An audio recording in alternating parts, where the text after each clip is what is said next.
দেখেন একটা হাদিসে মুবারাকা মনে পড়লো, সুবহানাল্লাহ। এখন যতটা ইসলাম সহজ, আমার নবীর জামানায় এতটা সহজ ছিল। একবার দামেস্ক থেকে এক বিজনেসম্যান উট নিয়ে গেল মক্কার সরজমিনে, মক্কা শহরে বিক্রি করবেন, বিজনেসের উসিলায়, ব্যবসার উসিলায় গেলেন। যাওয়ার পরে ওখানের মধ্যে দেখা হয়ে গেল আবু জাহেলের সাথে। কোন জাহেল?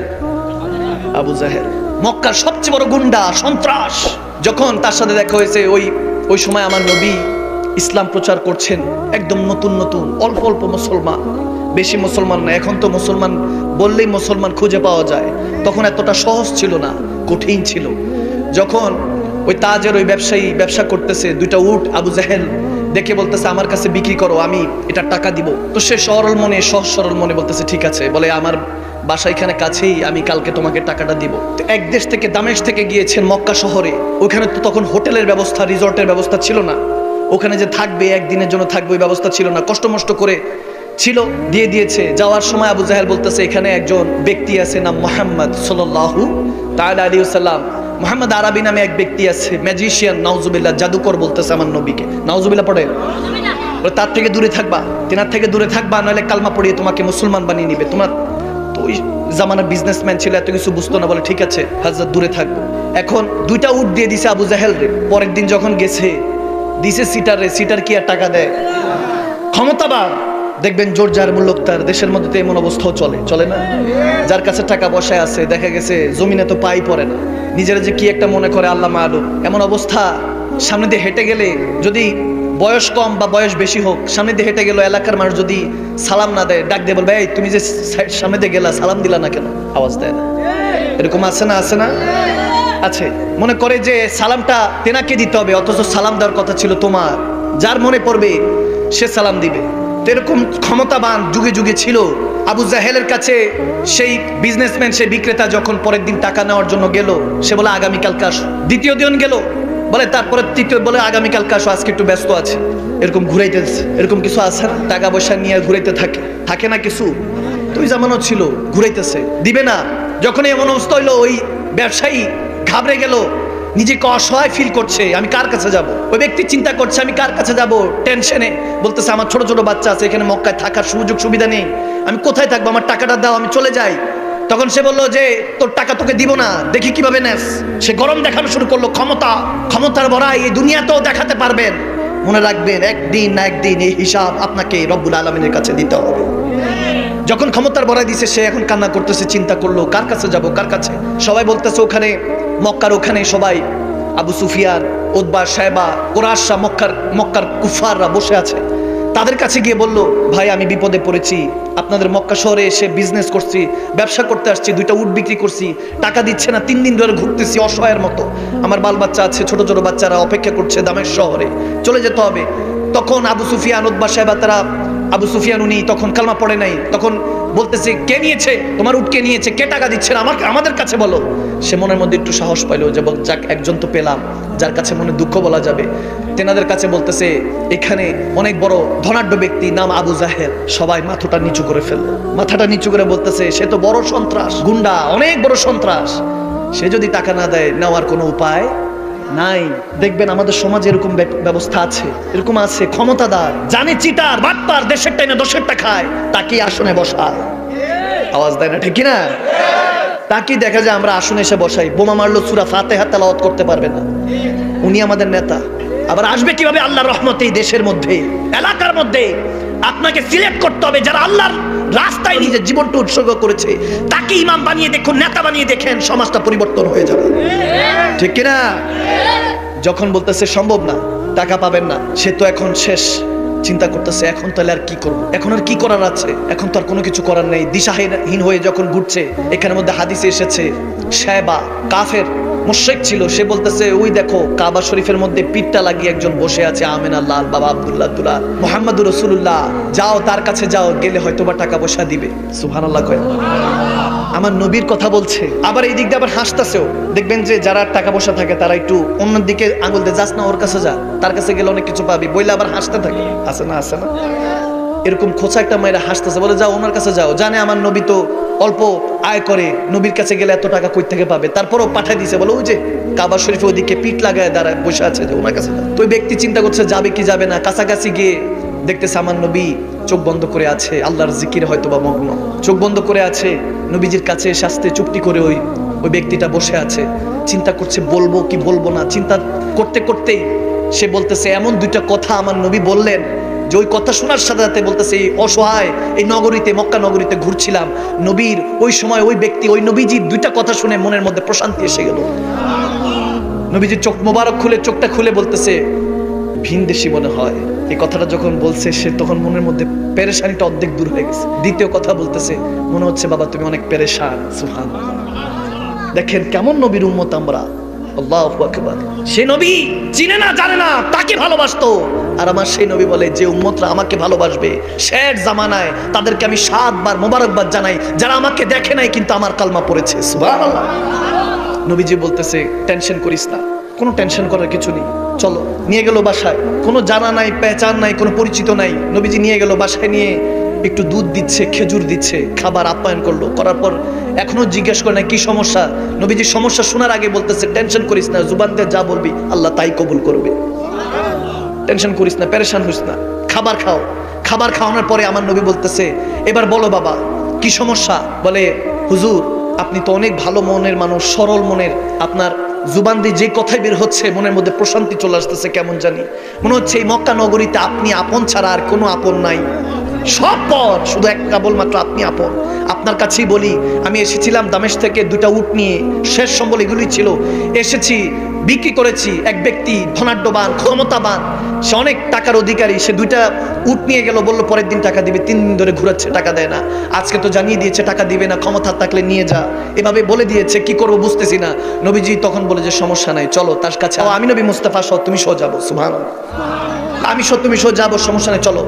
যখন ওই ব্যক্তির কাছে আস্তে আস্তে করে গেল, এখন পিছনে উদ্বা সাহেব পাঠাইছে, গোয়েন্দা পাঠাইছে, দেখ উনি আবার মুসলমান করে দেয়নি, ভিনদেশী তো কিছু বইলে যদি মুসলমান বানায় ফেলে, এই জন্য পিছনে পিছনে গোয়েন্দা পাঠাইছে, একজন পিছনে থেকে থাকে। সে দেখতেছে নবীজি সহ ওই ব্যক্তি সহ আবু জাহেলের ঘরে, আবু জাহেলের ঘরের সামনে গিয়ে ওই ব্যক্তি বলতেছে এতক্ষণ দেখতেছি আমার নবীজির চোখ মোবারক সবসময় নিচে, কথা আস্তে আস্তে বলে, আমি 100টা প্রশ্ন করলে উনি একটার উত্তর দেয়, এত আস্তে। চিন্তা করতেছি এত নরম মানুষ, আর সে আবু জাহেল, সে যে গরম, যে টাকার রুতবা, যে অহংকারী, তার কাছে গিয়ে তিনি কি করবে, সরল মানুষ কিনা কি বলে, চিন্তা করতেছিলাম পারবে কিনা। হঠাৎ করে দেখতেছি আমার নবী নবীজির কথা বলতেছে, ভালো মতো গভীর মনোযোগ দিয়ে যুবক শুনুন, যখন নবীজির কথা বলতেছে বলে এত নরম মানুষ, যখন কাছাকাছি গেল, আবু জাহেলের কাছাকাছি যাওয়ার পরে, ওই ঘরের কাছাকাছি যাওয়ার পরে তেনার তেবার, তেনার স্টাইল, তেনার চিন্তাধারা চেঞ্জ হয়ে গেল, চোখ বড় হয়ে গেল, চোখ বড় করে বলতেছে এ আবু জাহেল, এ আবুল হাকাম কোথায়, বের হও। আবু জাহেল থরথর করে কেঁপে বের হলো, এসে দেখতেছে আলামিন অর্থাৎ মুহাম্মদুর রাসূলুল্লাহ সাল্লাল্লাহু তাআলা সাল্লাম আমার নবী দাঁড়িয়ে আছে।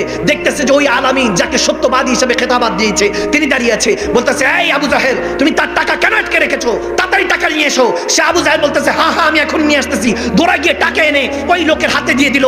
ওই লোক তখন থরথর করে কাঁপতেছে, কাকে নিয়ে আসলাম, কে আসলো। আবু জাহেল এরকম ভয় পেয়ে গেল, যাকে সবাই মক্কার সবাই ভয় পায় সে নাকে ভয় করছে, তিনি কে। তখন ওই সময় আমার নবী মুস্কি মুস্কি হেসে বলতেছে টেনশন করিস না, যা টাকা পেয়েছিস চলে যা। তখন ওই ব্যক্তি বলতেছে আপনার পরিচয়টা বলেন, আপনি কে, কে আপনি, আমাকে এভাবে অপরিচিত হয়ে আমাকে সহযোগিতা করলেন, আপনার পরিচয়টা বলেন। বলে পরিচয় লাগবে না, নাম দরকার নেই, কাম যেটা করেছি সেটাই যথেষ্ট। তখন বলতেছে যা যা চলে যা। যখন চলে যাচ্ছে আমার নবী মুস্কি হেসে দিয়ে মক্কার দিকে রওনা দিয়েছে, ঘরের দিকে। তখন যখন যাচ্ছে ওই গোয়েন্দা কাছাকাছি এসে বলতেছে এই এই যুবক তুমি এই লোকের কাছে যাও না, এ ম্যাজিশিয়ান, জাদুকর, নাউজুবিল্লাহ, এভাবে যখন বলতেছে তুমি তার কাছে যাও না। তখন ওই যুবক বলতেছে যদি তিনি মিথ্যুক হয়, তিনি জাদুকর হয়, তিনি প্রতারক হয়, দুনিয়াতে কোনো সাচ্চা বান্দা নাই। আমি বলতেছি তিনি সাচ্চা বান্দা। তুমি বলো তিনি কে ছিল। বলে তিনি হলেন মুসলমানদের নেতা মুহাম্মদুর রাসূলুল্লাহ সাল্লাল্লাহু তাআলা সাল্লাম, আমার নবী, শ্রেষ্ঠ নবী। যখন নবী তারুফ শুনলো সে বলতেছে নবীর হাতে কলমা পড়ি নাই, এখনো কলমা পড়ি নাই, আমি সাক্ষ্য দিতেছি আমার নবী ছাড়া কোনো নবী নাই, আর আল্লাহ ছাড়া কোনো মাবুদ নাই। সে সেই জায়গার মধ্যে কলমা পড়েছে, দৌড়াই গিয়ে নবীর কদমে ধরে চোখের পানি ছেড়ে কলমা পড়ে মুসলমান হয়ে গেল। সুবহানাল্লাহ, আল্লাহ ইয়া রাসূল।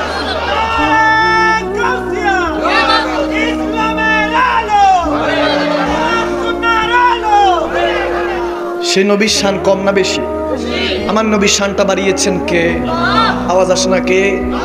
যুবক আওয়াজ করেন কে? আমার নবী বলতেছেন পূর্বেকার এক আল্লাহওয়ালার কথা বলতেছেন। যুবকদের উদ্দেশ্যে, যুবক সাহাবাদের উদ্দেশ্যে। এক বাদশা ছিল, জাদুর উপরে সে তার বাদশাহিত্ব কায়েম করেছে, অর্থাৎ জাদুটা ব্ল্যাক ম্যাজিক। দেখবেন ইদানিং কালে এমন ব্ল্যাক ম্যাজিক, কালো জাদু, কুফরি বেশি বেড়ে গেছে। কেউ উন্নতি করলে কুফরি করে যাতে নিচে নেমে যায়, ঠিক না? প্রচন্ড ফোন আসে আমার কাছে, হুজুর কিছুই আগাচ্ছে না, ব্যবসা আগায় না, পড়াশোনা নাই, স্বামী স্ত্রী ঝগড়া, পরিবারের অশান্তি ডে বাই ডে বাড়ছে। এই ব্ল্যাক ম্যাজিক কুফরি ইদানিং বেশি বেড়ে গেছে, ঠিক না? তো ব্ল্যাক ম্যাজিক কুফরি দিয়ে, এই জাদুটনা দিয়ে এক বাদশা নিজের বাদশাহিত্ব কায়েম করেছে। তো যে জাদুকর ছিল সে হঠাৎ বৃদ্ধ হয়ে গেল। বাদশার কাছে বলতেছে, বাদশাহ নামদার, আমি তো বৃদ্ধ হয়ে গেছি, যদি একটা যুবক দিতেন আমার জাদুগুলি তাকে শিখাইতাম, সে পরবর্তীতে এটা চালাইতাম। তো একটা যুবককে নিযুক্ত করা হলো, খুব শার্প ব্রেন ওয়ালা। এই কত 20 থেকে 25 বছরের যুবক। যুবকরা গভীর মনোযোগ দিয়ে, কনসেন্ট্রেট দিয়ে শুনে। যখন ওই যুবক জাদু শিখার জন্য ওই ম্যাজিশিয়ানের কাছে যেত, প্রতিমধ্যে ইনজিল, কোরআনে ওয়ালা এক আলেম, আল্লাহ ওয়ালা এরকমই মজলিস করে ইনজিল শিখাইতো। যেমন আমাদের 4খানা শ্রেষ্ঠ কিতাব আছে, তাওরাত, জাবুর, ইনজিল, কোরআন, 4টা শ্রেষ্ঠ কিতাব। আমাদের কোরআনের আগে ইনজিল ছিল, ঈসা আলাইহিস সালামের উপরে যেটা নাজিল হয়েছে। তো ইনজিলের অনুসারী একজন আলেমে দ্বীন দরজ দিতেন।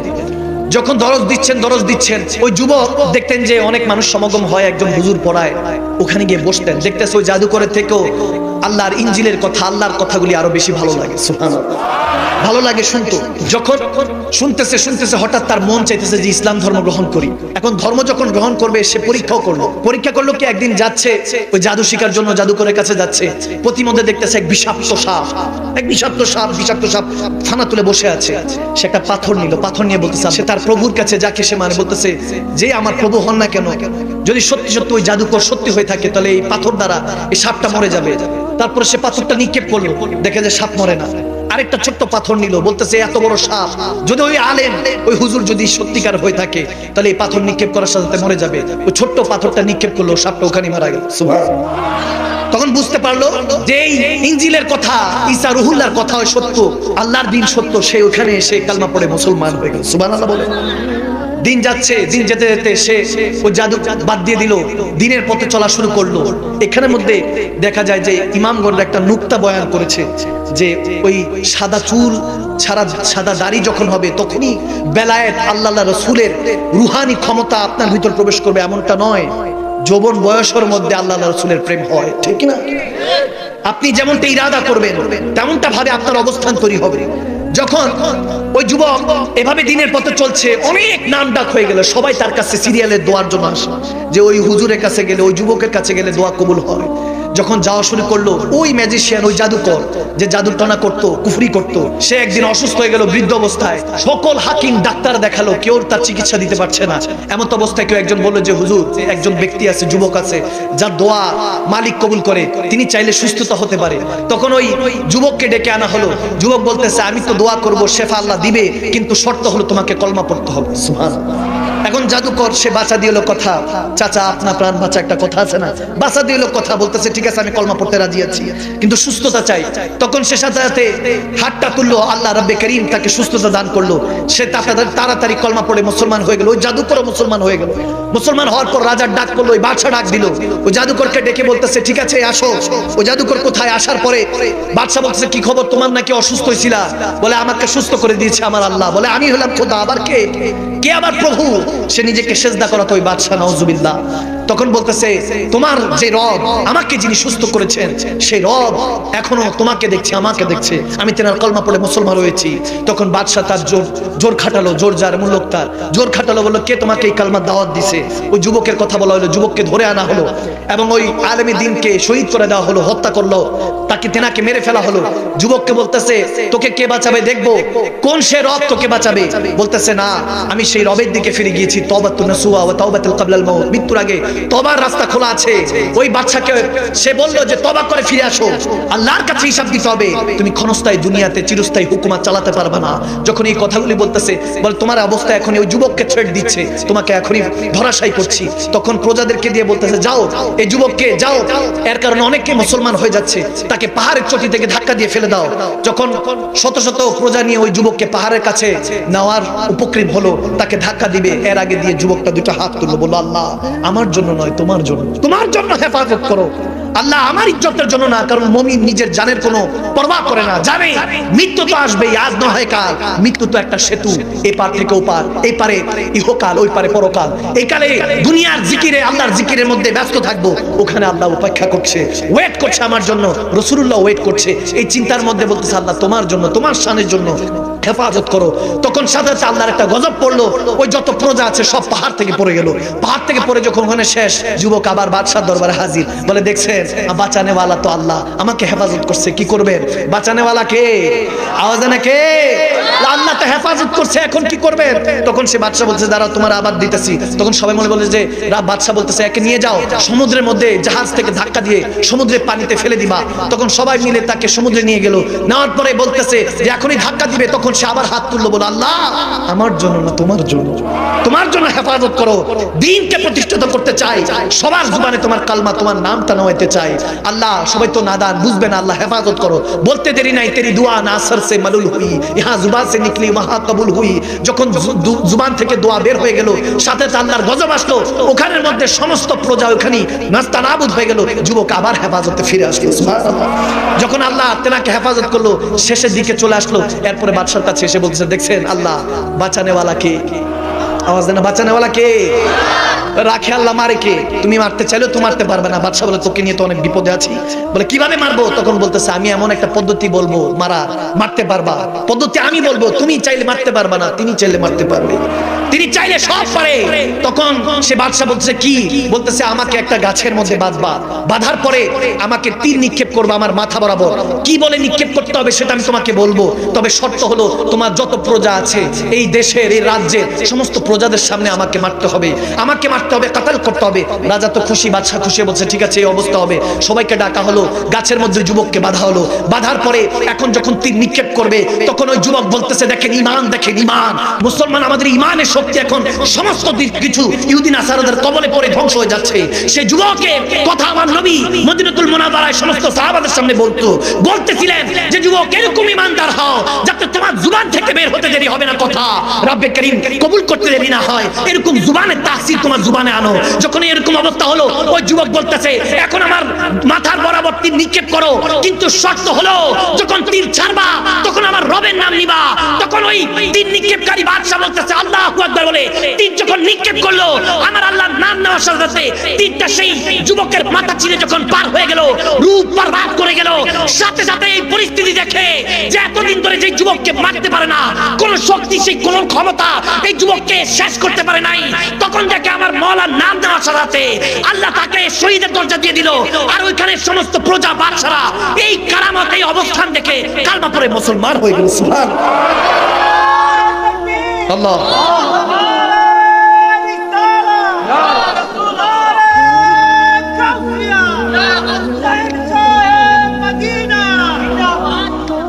চিন্তা করলাম যে সকলের সাথে থাকে, কিন্তু নবীর ক্ষেত্রে একটু আলাদা করলো আল্লাহ। নবীজির ক্ষেত্রে বলতেছে আন-নাবী আওলা বিল মুমিনিনা মিন আনফুসিহিম, আমার নবী মুমিনদের জানের চাইতে নিকটে। সুবহানাল্লাহ।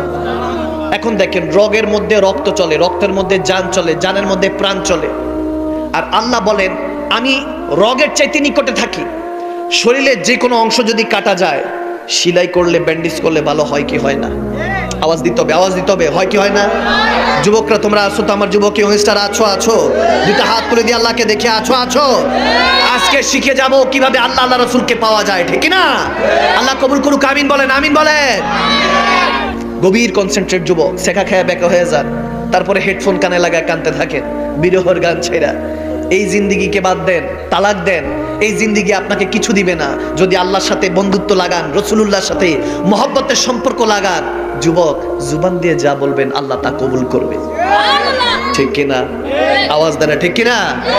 তখন বলবেন যেটা সেটাই আল্লাহ কবুল করবে, চাইবেন যেটা সেটাই আল্লাহ কবুল করবে। মনে রাখবেন একটা কথা, আপনি যেটা চান সেটা কখনো হবে না, কিন্তু যদি আপনি রবের হয়ে যান, আপনি যেটা চান এবং যেটা না চান বলার আগেই আল্লাহ করে দিবে, ঠিক না?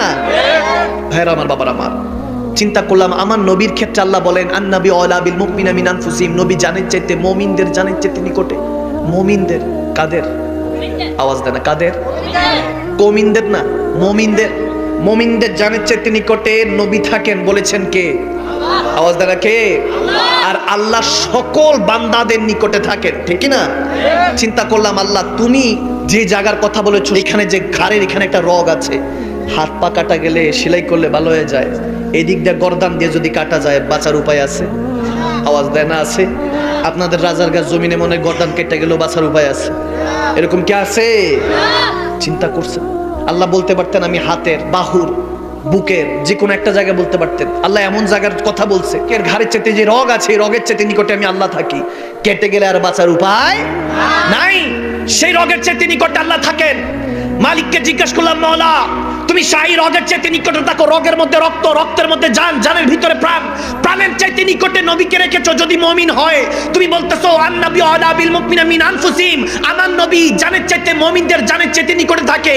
জিজ্ঞাসা করলাম, আল্লাহ যখন পশম উপড়ে যায়, একটা বান্দার যদি পশম উপড়ে যায়, নখ উল্টে যায়, হাত পা কেটে যায়, তখন উফ করে উঠি, কলিজার মধ্যে কষ্ট লাগে। আর কলিজার মধ্যে কষ্ট লাগার আগে বুঝা গেল আমার নবীর কলিজার মধ্যে কষ্ট লাগে। জিজ্ঞাসা করলাম, আল্লাহ তুমি শাহী রগের চাইতে নিকটে, নবীকে জানের চাইতে নিকটে রাখলা কেন? বলে হ্যাঁ, আমার নবীকে স্পেশাল বানিয়েছি, যারা আমার স্পেশাল বান্দা হবে তাদের জন্য আমার নবীকে বানিয়েছি। নবী তাদের জানের চাইতে নিকটে থাকে, এজন্য আমি আল্লাহ বাহিরে থেকে পাহারা দিচ্ছি, রগের মধ্যে আমি থাকি। নবী গো, আপনি মুমিনের জানের চাইতে নিকটে রেখেছি, যাতে মুমিন কষ্ট পেলে আপনি নবী নবুয়তির কলিজার মধ্যে কষ্ট লাগে। এজন্য বলতেছে আল্লাহ, আমি শাহী রগের মধ্যে আমি পাহারা দিতে থাকি। রগের মধ্যে রক্ত চলে, রক্তের মধ্যে প্রাণ চলে, প্রাণের মধ্যে জান চলে, জানের চাইতে নিকটে আমার রাসূল থাকেন। বান্দা যদি আল্লাহর হয়ে যাও, রাসূলুল্লাহর হয়ে যাও, তোমাকে বাঁচানোর জন্য আল্লাহ পাহারা দিচ্ছে। রাসূল তোমার জানের চাইতে নিকটে আছে। এজন্য আমার আল্লাহ বলেন, হাবিব আপনাকে আমি এত ভালোবাসি, আপনার যে হয়ে যাবে, আপনি নবী মুস্তাফার যে হয়ে যাবে, আমি তাকে বান্দা থেকে বন্ধু বানিয়ে নেই। নাহনু আকরাবু ইলাইহি মিন হাবলিল ওয়ারিদ, আমি তার শারকের ঘাড়ের চাইতে নিকটে থাকি। তখন রব্বুল আলামিন বলতেছেন, বান্দা তুই এখনো বুঝোস নাই, আমি তোর এত নিকটে আছি, নবী তোর এত নিকটে আছে। যখন আমি আল্লাহর হয়ে যাবি, মাল্লাহুল মাওলা ফালাহুল কুল্লু, যখন আমি আল্লাহর হয়ে যাবি, রাসূলুল্লাহর হয়ে যাবি, সারা দুনিয়া তোর গোলাম হয়ে যাবে। সুবহানাল্লাহ, আল্লাহ